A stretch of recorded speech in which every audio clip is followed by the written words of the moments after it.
Welcome to The Juice, where we're talking about getting more of what we want and less of what we don't. Hi, I'm Jory Desjardins of Blog Her, and this is a very special episode today. I have with me the actress and environmentalist Kyra Sedgwick, star of The Closer. Hi, Kyra. Hi. It's great to have you on the show this week. Thank you. It's good to be here. So we've been talking a little bit about our community, who, as I said, is absolutely green. We've got millions of women who read blogs every day, who write blogs every day about food, about parenting, and across the board, they are green. Oh, that's so great. And what I understand is that you're quite an environmentalist. Right. What for you is green living?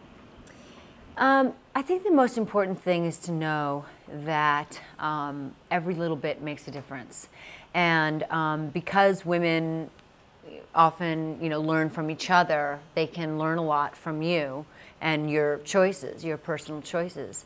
Little things like unplugging your chargers at night. There's something called the vampire effect, which is when you're not using your toaster oven, your coffee machine, your charger for your phone. As long as it's plugged in, it's still using electricity and energy, sucking it out. So you need to unplug that stuff when you're not using it. I actually go over to people's houses and start unplugging their stuff. You actually go? No, I've been there. Yeah. No, seriously. The green maven. Why? You don't need this. You don't need this. You unplug it. Yeah, it's kind of irritating, I'm sure. But it's a simple thing But you're it's doing. a simple thing, and it's something to know. So, but you had to make changes. What was the hardest thing you had to do? I think the hardest thing for us is using the car less, Yeah. and really being mindful of when we use the car. And honestly, I mean, one of the hardest things for me is if I don't have my own bag, I cannot go grocery shopping. I can't pick up anything. I'll only get what I can put in my purse, or I'll have the kids carry it. We don't need a bag. No, we don't. Mom, we're piled up to our... No, we don't need a bag. And we're walking home, trying to hold everything. I mean, I can be a little intense, but I carry around in my purse a couple of little bags, nylon bags. They're called Enviro sacks. You fold them up and you fold them, and then you make a little ball, and they literally are the size of your fist. And whenever you go shopping, whenever you go shopping, you say, "Oh, I don't need a bag. Bing, I've got this here." Fits in your purse. It fits in your purse, and sometimes they're really cute, and people go, "Wow, where'd you get that?" At our conference this year, we're going to use those bags. Oh, that's Every great. woman will get a bag, That's just like what you're great. describing, to hold all of her swag. I think it's a super cool way to be in the world, to say, no, I don't need that. I don't need that. I've got my own water bottle, I've got my own bag, and I think that, it is more about getting more of what you want and less of what you don't. Recycling is great as long as you complete the circle. Those arrows are there for a reason. On the packaging, On the packaging are that not only, recycle something and throw it away, but the next time you buy something like paper towels, toilet paper, certain plastic goods that you need, they can be made from recycled materials, 50% recycled materials. All your paper goods, even the paper that you use to fill your printer can be made from recycled paper.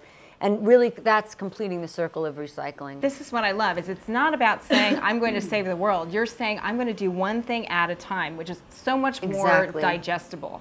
Right, exactly, because I think it can be overwhelming. We can feel helpless and hopeless so easily, and we're not. I think women really see the big picture, and the environment is a perfect way to see the big picture and to really take responsibility. So Kyra, as a mom, how are you instilling this in your kids? Well, I think that I don't hide them from the truth of what's going on. I think from a very young age, they were aware of our depleting resources, of things that are going wrong. We watched Inconvenient Truth, and it was scary. The motto is not absolutely terrify your kids, but really just instill in them the mindfulness of public transportation, of unplugging their stuff. We really live in a culture now where everything's plugged in. And, we really need to unplug, and we need to just be mindful of, okay, what do we need and what do we not really, really need? And are your kids as cognizant of everything that they're using as you are? I think that they really are. We've grown up with it. We compost at home. It can be a little smelly, I'm not gonna lie, but it's worth it. You know, the amount of stuff that you throw away when you make a salad, you know, and, you know, take off your carrot, you know, the first layer of the carrot, all the things that you chop, and it can be put into a compost, and it can, you know, age beautifully and then be this beautiful soil. Give us a word of advice. So as I said, bloggers, of course, are pretty green by and large, but what would be one thing, if you were telling your girlfriends, what's something that they can change? One thing that you can say. On cartons of Trop 50, there is a code, and if you go to Tropicana.com and punch in that code, you will automatically save 100 square feet of rainforest. Thanks to Trop 50 from Tropicana for making the juice possible. If you'd like to stop in, of course, see the video with Kira and visit with the rest of us, do go to blogher.com/thejuice. We have sweepstakes, we've got people leaving video and tips and comments. We're using these every time we shoot an episode. So thanks to Kira and thanks to Tropicana.